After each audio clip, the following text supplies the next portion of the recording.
তো আমরা সবাই জানি ইউটিউবে সাকসেস হওয়া অনেকটাই কঠিন, কিন্তু এরা যখন ক্রিঞ্জ বিহেভ করে বা ক্রিঞ্জের মতন দেখতে থাকে বা ক্রিঞ্জের যে কোনো জিনিস করে এত তাড়াতাড়ি তারা সাকসেস কিভাবে হয়ে যায়। आप लोगों को लगेगा कि मैं ये जो पैकेट है आपको सामने लगा के देखूंगा, पर वो लगता नहीं है। না জানি এদের মতন আর কত ইউটিউবের মধ্যে আপনারা এরকম ভিডিও দেখতে পারবেন। এরকম করে আছে ভাড়া পাও দিদি, তার সঙ্গে কলকাতার মধ্যে একটা কাকু আছে, তাকেও সবাই ট্রোলিং করতে থাকে।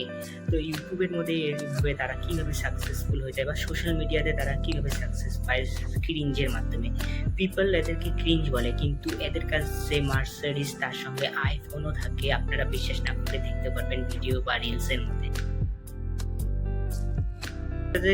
আমরা যাদেরকে ক্রিঞ্জ বলতেছি তারা আমাদের থেকেও অনেক ভালো লাইফস্টাইলের মধ্যে আছে। সবার প্রথমে বলি কেন, যে ডলি চায়ওয়ালা আছে সে হচ্ছে বিল গ্রেটের সঙ্গে কোলাবোরেশন করছে। ইন্ডিয়ার মধ্যে আর কোনো এডুকেশন চ্যানেল বা আর অন্য ইউটিউব চ্যানেল এগুলা করে নাই। হ্যাঁ, অন্য বড় ইউটিউবার চ্যানেল করছে, কিন্তু কোনো মেন যেগুলা চ্যানেল আপনারা দেখেন ওগুলো কি করছে নাকি না। আর তার ক্রিঞ্জ ভিডিওটা ফেমাস হয় কীভাবে, এটার মেন্টালিটিটা কোথা থেকে জন্মায়। তো ফার্স্ট অফ অল বলি এটা কীভাবে এই ভিডিওগুলো ভাইরাল চলে যায়। তো সবার প্রথমে আপনাদেরকে এই কাকুটা তো মনেই আছে, না মনে থাকলে কমেন্টে নাম বলে দিবেন আপনারা। তো কাকুটা হচ্ছে কাঁচা বাদাম, তার আসল নামটা এখন আমি জানি না, কেন কি তাকে আমরা কাঁচা বাদামেই চিনি।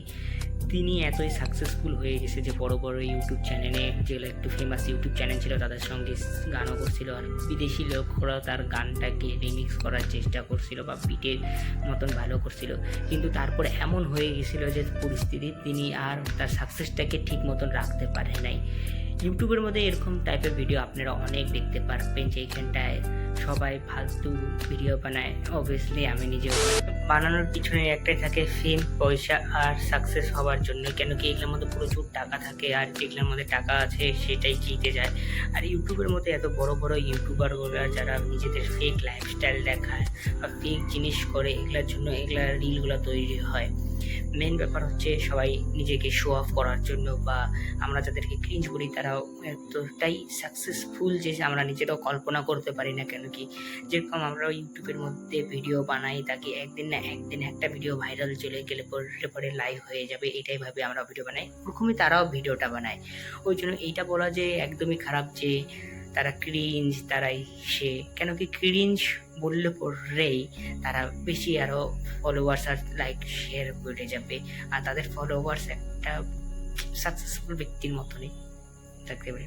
ভিডিও থেকে আপনারা বাঁচতেও পারবেন না, কেন কি ইউটিউব বা সোশ্যাল মিডিয়ার আজকে যদি আপনারা একটা ভিডিও দেখা শুরু করেন তাহলে আপনাদের নাই করে 100 বছর লেগে যাবে, তার থেকেও বেশি বছর লেগে যাবে এগুলা ভিডিও শেষ করার, আর আরও ভিডিও তৈরি হবে। ওই জন্য বেশিরভাগ ভালো চ্যানেলদেরকে সাপোর্ট করুন, তার মানে আমাকে।